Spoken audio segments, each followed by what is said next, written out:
of Agriculture and Technology and is currently a lecturer at Kenyatta University. As the chair and program coordinator of Wesa CBO, Dr. Mutisya has been very instrumental in steering impactful planting campaigns, in partnership with Equity Bank and the International Tree Foundation. Her expertise in research, monitoring and evaluation and capacity building ensures Wesa's programs remain evidence-based and aligned with its mission to foster environmental sustainability, community empowerment and resilience. So we'd like to welcome her on our show and of course in studio as we talk about community landscape restoration.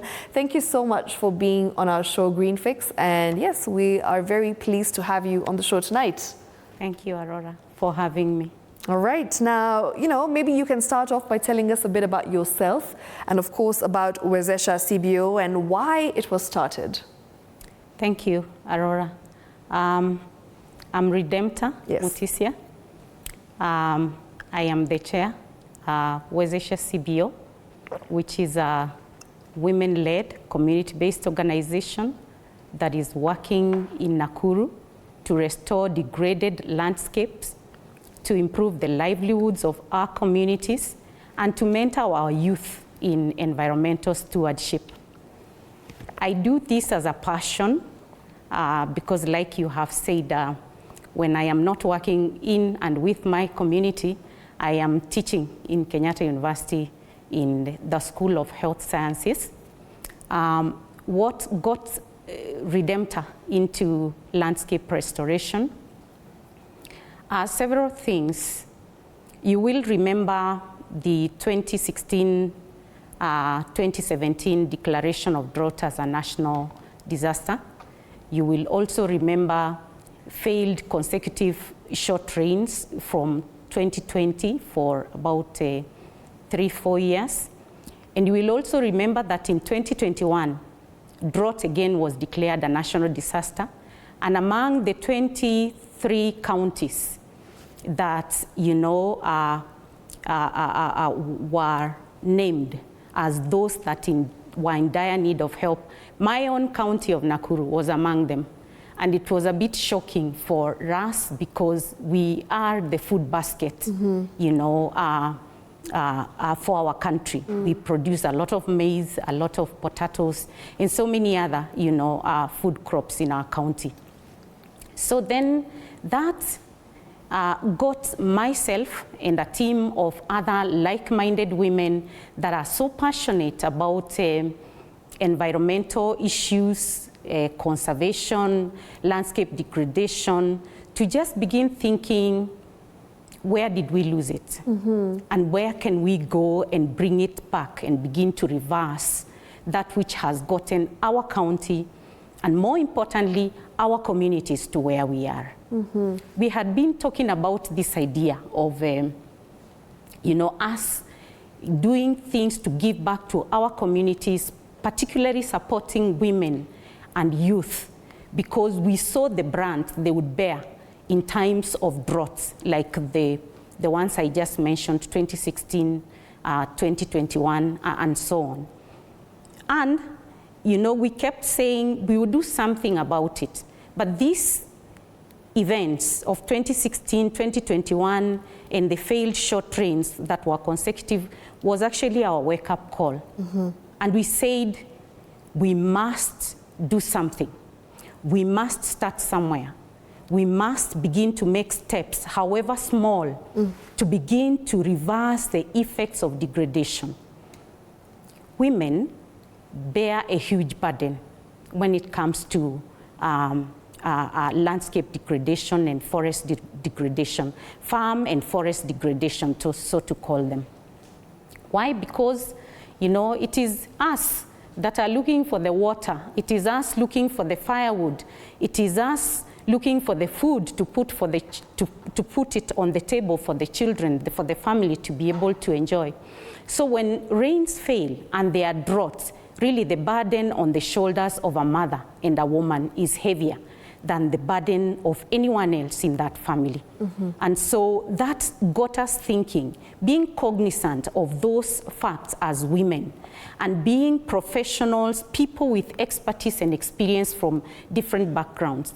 10 of us, myself from education and as a researcher, in the other founding team of Wezesha Women, we have entrepreneurs, we have experts in the environment, we have educators, we have community health promoters, and so on. We decided, look, with the skills we have, the knowledge we have, this is the time.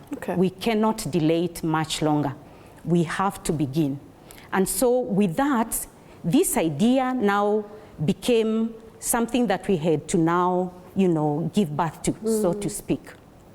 And we decided in 2018, we were going to register a community-based organization to formalize that work and actualize our dream, our vision for our communities, which is to, restore degraded landscapes, empower the women, improve the livelihoods of our communities, and mentor our youth so that we could have people that would take after us when we are gone. So that idea became actualized in 2020. We registered Wezesha community-based organization. And for starters, like any small, CBO, we didn't have much resources. So what did we do? Into our pockets. And we contributed.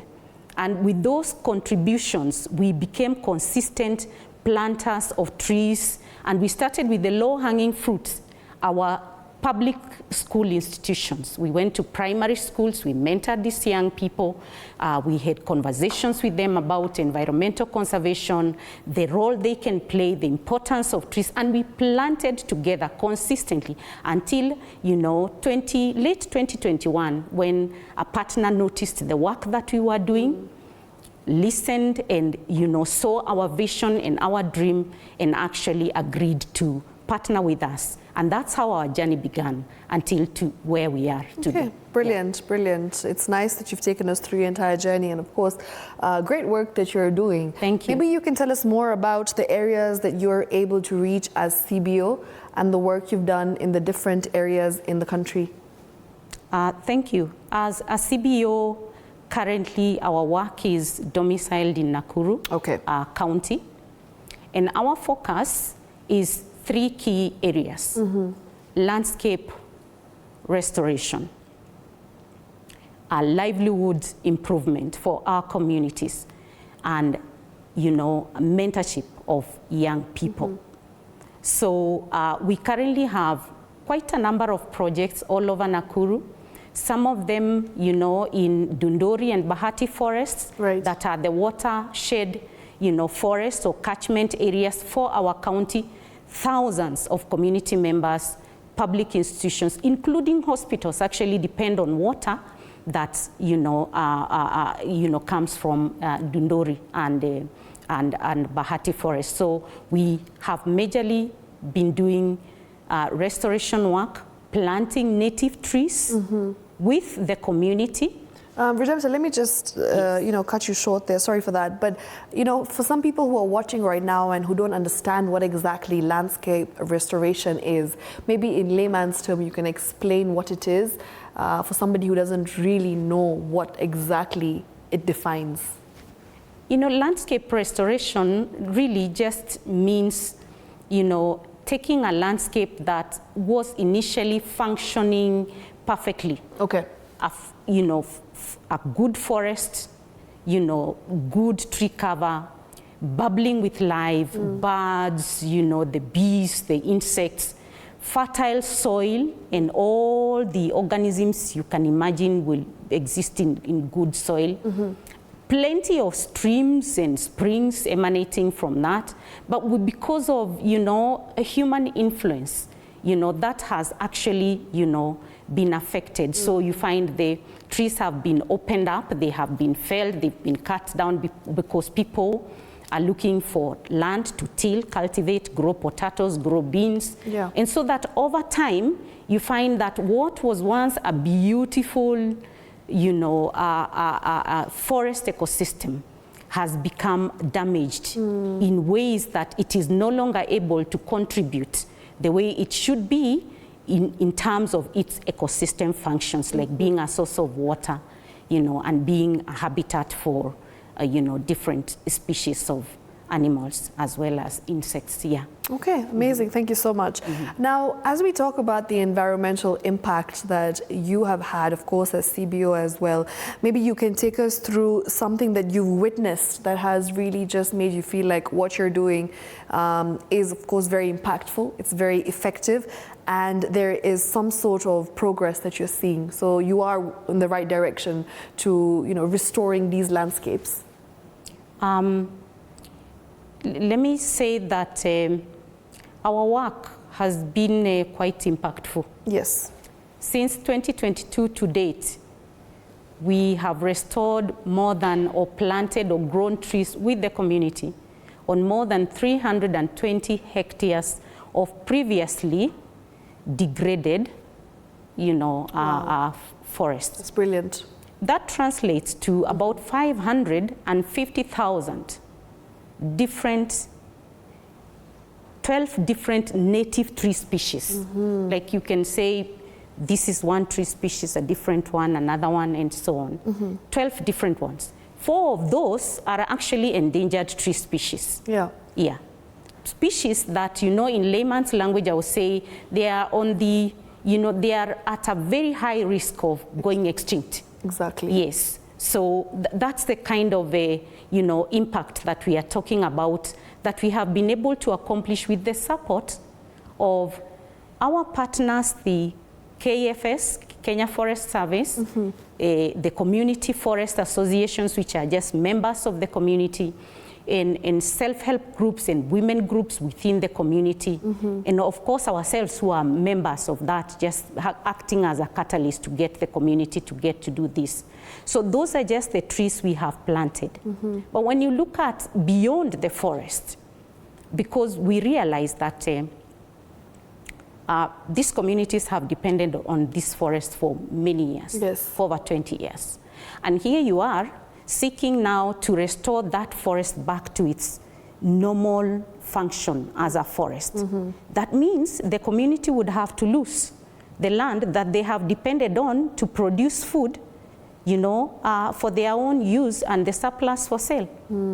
So that was a very, you know, delicate situation, and called for quite a lot of community engagement, community dialogues, you know, so that the community saw the importance of restoring these forest ecosystems and returning them to their former glory, but while at the same time they would still have the ability to produce food from their farms at home and still be able to comfortably feed their families and, you know, have surplus or sell.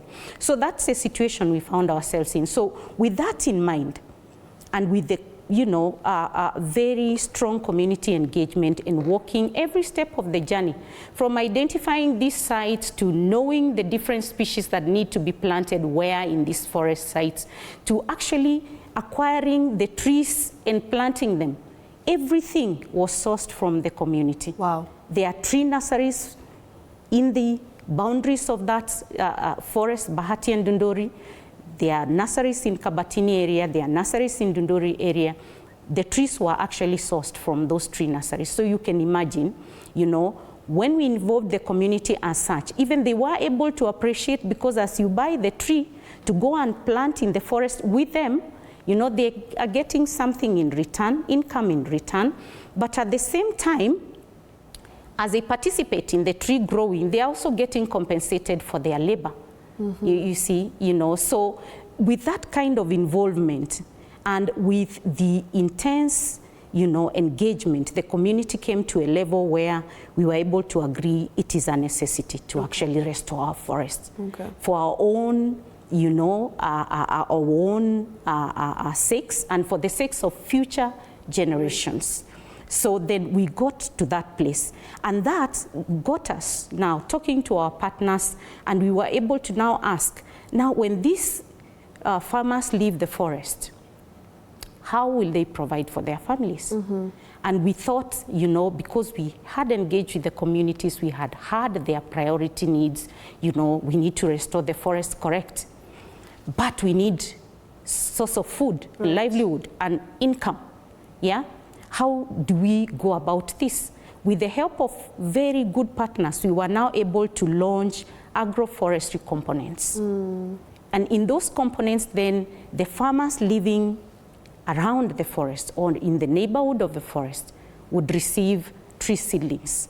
Fruit trees, high-value fruit trees like the Hass avocados, citrus tree, fruit trees, you know, and other agroforestries that they could actually plant alongside their crops, you know, and still be able to have their crops producing better, because many of these agroforestries have a way of, you know, fixing nitrogen, making the soil more fertile, or from the foliage, you know, then it becomes much, you know, the foliage just decays and then adds into the soil nutrients.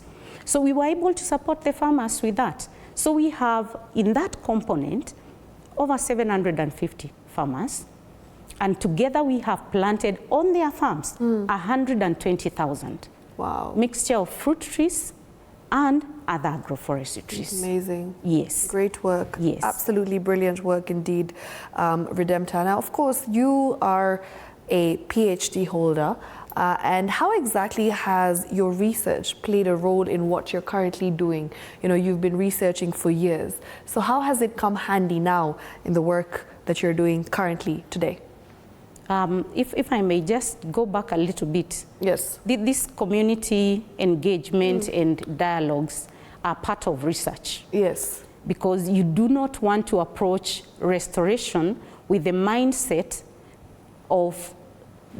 that you are the expert. So you go to the community, you have these dialogues with them, they get to surface insights that get you to understand where the problem is, what their needs are, and how best you can go about the restoration and other livelihood projects, you know, in the context of that community. So I found that quite useful, you know, throughout the entire process. Just being able to collect information here, analyze, synthesize it, and then ask, so then, how do we get to use this information? And, you know, while I'm there, the component of in empowering the young pupils and students in schools, it is also a very critical one, because, you know, you realize that we really need, you know, to grow a generation that has a connection with nature.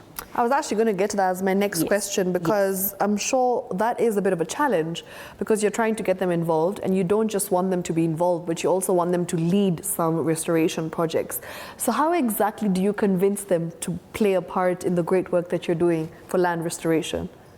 It's not difficult. Really? Yes. Okay. Because when you look at this, the competency-based, you know, kind of education today, you know, they are very strong on, you know, learners being able to do these things. Yes. In some of the schools, there have been existing environmental clubs. In some others, they don't exist at all.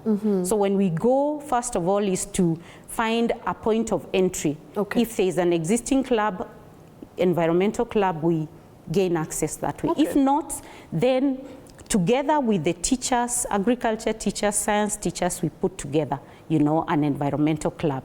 And with that now, we are able to plan for meetings to just, first of all, have this, you know, very interesting conversations about trees, about the environment, how they think, you know, the environment affects them, how they can affect the environment through their actions.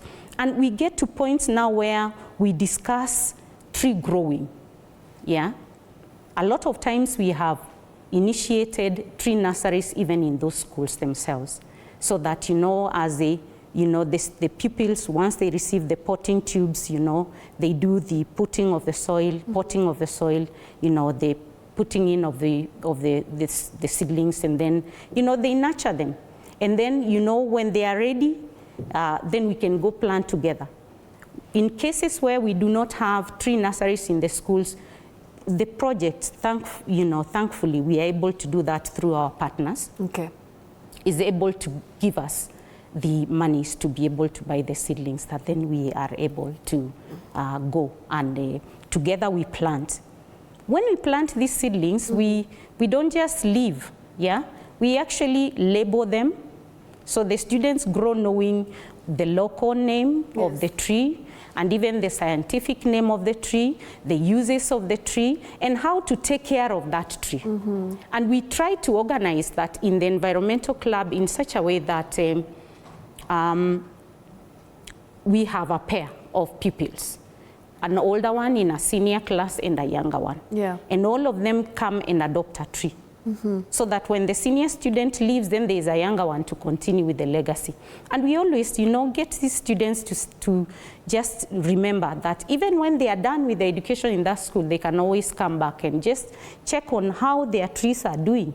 And, thankfully, we have very vibrant woodlots and beautiful trees that are growing in these schools courtesy of these students, yes. Okay, brilliant. Yeah. Now we do know that community-based restoration, has its advantages and benefits, especially when it comes to job opportunities. And you're empowering a whole community and you're really just making them earn an honest living through nature, through, the environment. But what exactly are these job opportunities that arise from community-based restoration? Maybe you can highlight a few things that have come along the way with the work that you do. Yeah, that's a great one. Because, to get communities moving in the direction of restoration and embracing it, one way is actually to let them experience direct benefits. Yes, exactly. So the community will provide the trees and they are paid for the trees. And when I say the community here, I want you to think about like 30 women group, 30 groups of women. Because predominantly tree nursery work is actually done by women. Yes. Because of the nature of the work, you have to bend a lot, you have to be seated for long hours, it requires quite a bit of patience. So we are thinking 30 groups, 60% of them or more women that are actually getting direct payments for the seedlings they are providing, and eventually they themselves, some of them, their children or their husbands will participate in the tree planting exercises, during which they are also compensated, for their labor. When the trees are planted, we have a team of community-based scouts that now monitor the establishment of the trees and the survival of the trees.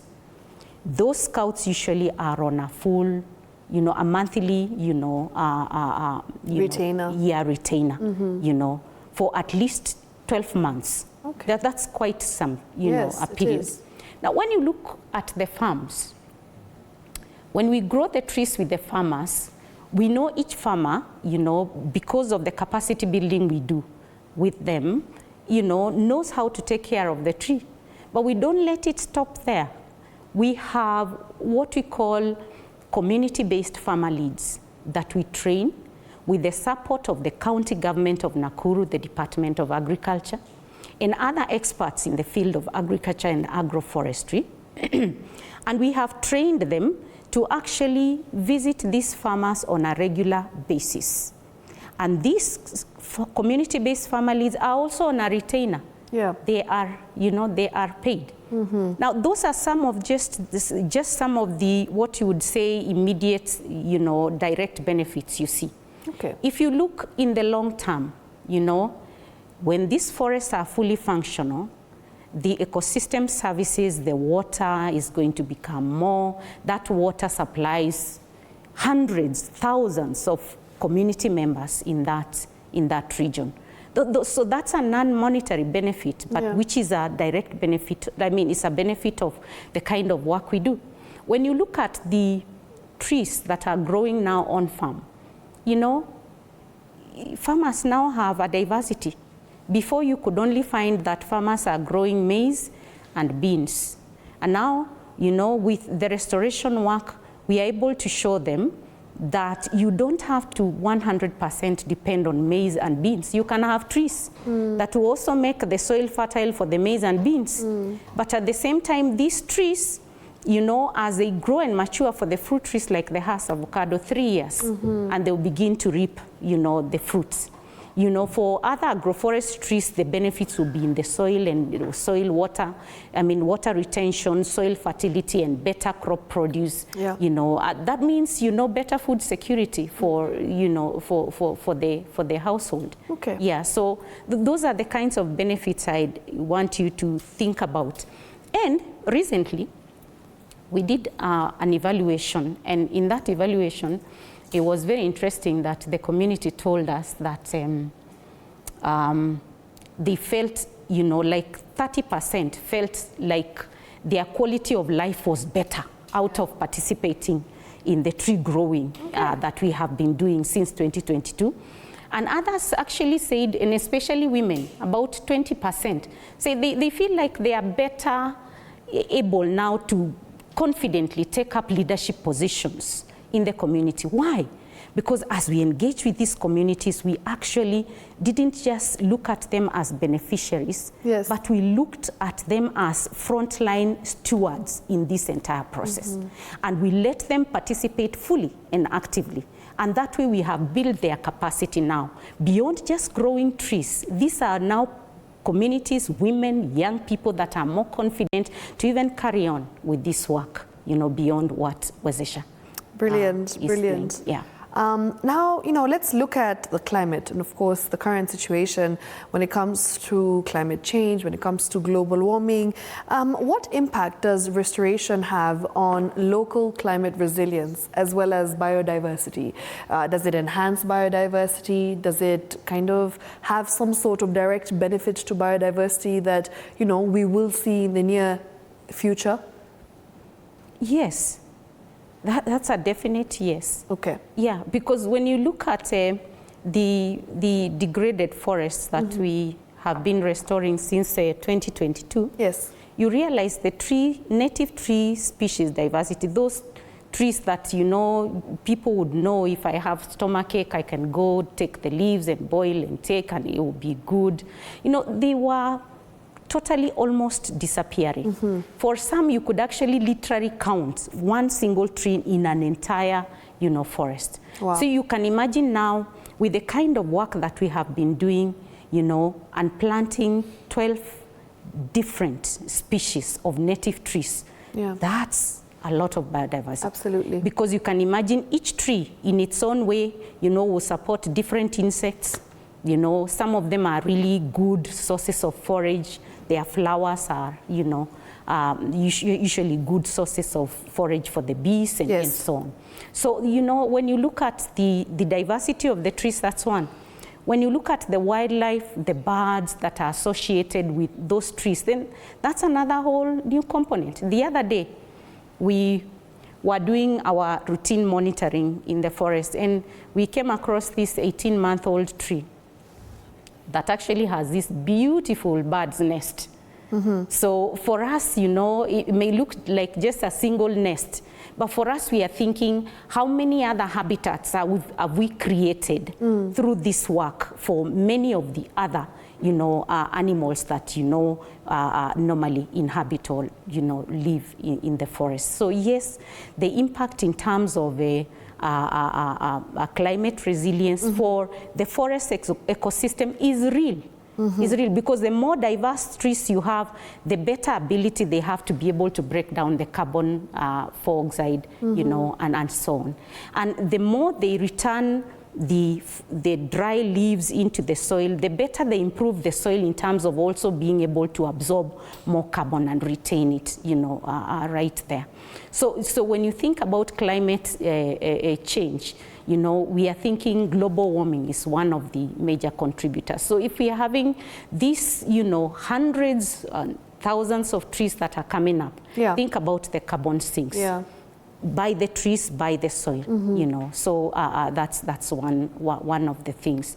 If you think about resilience now in the from the perspective of the community, then we are saying the community is definitely going to be more resilient, because as part of this project, other than the projects we have been doing, other than the agroforestry, we have been, training the communities so that they develop or acquire practical skills that they can use to generate income. Like we normally tell the women that you cannot say you don't have something that you can use to make money in your home. Those pieces of wood, can they make a chicken house? Can you keep some birds there? You can start with a few. They can be 2, they can be 3, but over time they will multiply. And the stories that we are getting from these women are amazing. People, women, no longer buy the eggs, and when they don't have salt, they can sell the salt and buy the eggs. I mean, they can sell the eggs and buy the salt. They can sell the eggs and buy the milk and buy the sugar and all those sorts of things. So other than those livelihood, alternative livelihood skills that we have trained these women in, we have also shown them how to farm in eco-friendly ways. And that is a huge plus, because then it reduces the dependency that these women have. They already are limited in terms of resources, but then you are reducing the dependency they have on external inputs like buying fertilizer and so on. All right. Thank you so much. What a conversation. Quite an eye-opening one. And, now the next time that I have such conversations with other people, I think I'll have more knowledge and I'll be more well-versed with what community restoration is, what landscape restoration is, and what, of course, when we put a community to restore landscapes, the magic that comes out of it. So thank you so much for all the great work that you're doing. And of course, we hope that you continue with all the fantastic work and you keep engaging young people, the youth, women as well, as we empower communities and also as we fix our environment. So yes, keep up the good work. That is Redempta Mutisya, Chair and Program Coordinator, Wesa CBO. And of course, we were discussing community landscape restoration right here. And speaking of communities, and of course, we've been having this conversation with Redempta where she mentioned that most of these communities, of course, are led by women. And speaking of that, in the hills of Baringo, where beekeeping was once a tradition reserved for men,